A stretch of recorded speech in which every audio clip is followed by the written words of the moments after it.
In this lesson, we're going to talk about who will create your tech packs. Tech packs are the holy grail in manufacturing. We're going to talk about how it's an industry standard. We're going to go over the most important parts of a tech pack, and then we're going to talk about how tech packs are part of managing change. So if you're not in the business of manufacturing, if you've never worked for a company that manufactures overseas, then you may not know that everything that's manufactured needs to have some kind of technical documentation. They're sometimes called tech specs if you're talking about like furniture or metal fabrication. But when we talk about soft goods, whether it's apparel or backpacks or leather accessories, we call them tech packs, technical packages. And they can be anywhere from 3 pages to 20 pages long. And they consist of drawings, written descriptions, numerical descriptions, and basically instructions. A good analogy is, would you ever build a house without having architectural drawings? And my personal opinion is no. You would always do architectural drawings before you build a house.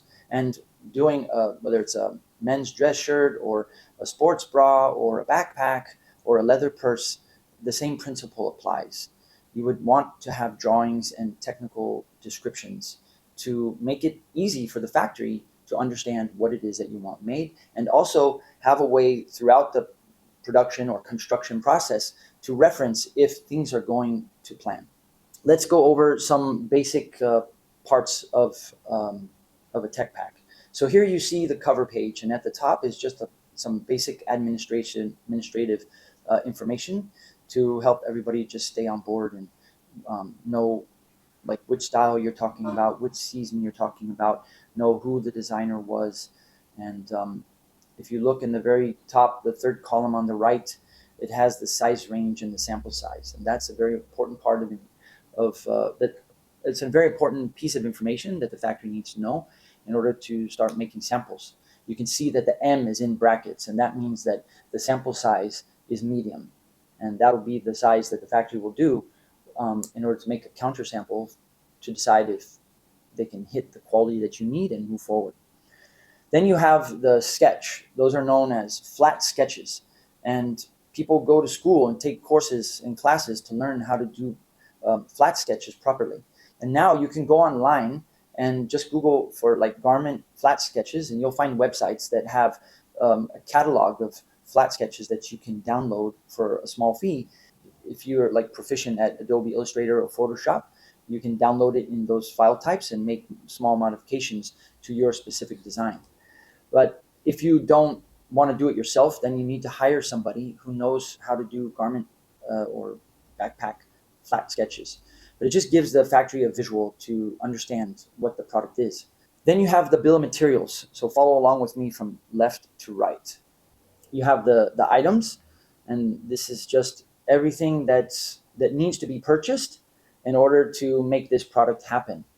And then you've got the description. So starting to get technical, as providing as much technical information as possible is the way to go, so that the factory can very quickly look and see if they can source all the detailed ingredients that you need. And then you have the color. In this case, it just says olive. I personally would recommend that you use the Pantone number, because olive to somebody in, say, Iran is going to be different to olive to somebody in, say, Argentina. So while it's good to say olive, a Vietnamese factory may just interpret that as green. Then you have a column for code. So if you've already worked with a supplier and identified the specific ingredient, whether it's fabric or buttons or zippers, and say that you're getting a very special zipper that's made by a certain supplier, and they have a model number or an SKU number, you can put it in so that the factory has that information. And you can also see the furthest right-hand column, it says supplier. So if you're nominating a supplier, for example, that specific zipper, you can just put in the name of the zipper company, and then you've got the model number there. So the factory understands very clearly, oh, we need to buy that specific zipper from that specific supplier. And that just helps the whole process go smoothly. Then, of course, you got the quantity, and that just helps the factory know. So the tech pack is just a way to save time by communicating the details clearly and the factory, regardless of what language they speak, most factories in China and Vietnam can read English. They can just look at it very clearly and just go down the list like, okay, I understand. Cool, we need that. All right, good, right? And then you can move on to other topics like delivery dates and price points and quantities.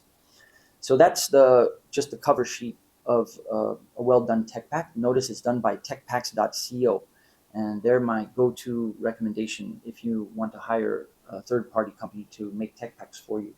The second most important part of a tech pack is the measurement chart, as you see here. And one of the questions that people ask is, when do I need to have more than one tech pack? The answer is, as soon as your measurements change, you need a new tech pack. So the measurements are like the primary key of a database. The measurements are what make a tech pack unique. For example, right now I'm wearing a long sleeve shirt. Let's say I wanted to make this exact same shirt, but with short sleeves. Well, the measurements would change and I would need a separate tech pack. Even if everything else is the same, the color of the buttons, the size of the collar, if the measurements change, you need another tech pack. Let's start with the furthest left-hand column where it says POM. That means point of measurement. And that's the next graphic that I'm going to show you, so just keep that in mind. So you see like the letter A is specifying the body length from the high point shoulder. You can see the measurements for the 5 sizes from extra small all the way to XL. And another reason why tech packs are super important is because they're a huge part of quality control. Because when it comes time to check the measurements, you have to refer to this measurement chart. And for each one of the sizes, you have to go and measure that body length from high point shoulder and make sure that for each size, the measurement is exactly 29, 29 and a half, 30, 30 and a half, 31, with the tolerance of 1/2 an inch. And so tech packs are critical for quality control. Another thing to point out is, as I mentioned earlier, the sample size is M, and here they've highlighted M in red. And so when you do your first sample with the factory, they're only going to do one size, and those are the measurements that you're going to check after they send you that counter sample. And if all the measurements are spot on, well, then you can move on to the next step. But if they're not, it's all stop. Explain to them which measurements are off and ask them to do it again. Measurement chart, super important. And then right after the measurement chart is the point of measurement diagram, which goes back to quality control. And you can see all the different red lines with the letters, and those letters refer back to the measurement chart. And it tells both the factory and the brand and the third-party quality control company exactly how to measure all the measurements to see if they're in spec or out of spec. So the first things that I look for in a tech pack are the cover sheet and the BOM, then the measurement chart and the point of measurement diagram. If a tech pack does not have all those 3 things and they're not done well, then that's a red flag. Another reason why tech packs are so important is dealing with change. I think in life in general, the biggest challenge we all have is managing change. And it's especially true in manufacturing. Sometimes the factories, they change things without telling you, and you catch it and you're surprised, and you need to go back to a reference point and say, hey, why did you change that? And that's where tech packs come into play. Or you might get some ideas on how to improve your product, and you might have to go to the factory and say, hey, I know that our first tech pack had this measurement or this feature or this design element, but now we need to change. So you update the tech pack and you release version 2 of the tech pack to help everybody stay on the same page and manage the change. And just keep in mind that tech packs are not one and done. They are living documents that are going to go through many variations. And in the end, you might end up with, version 4 of the tech pack being the final tech pack that's used during production.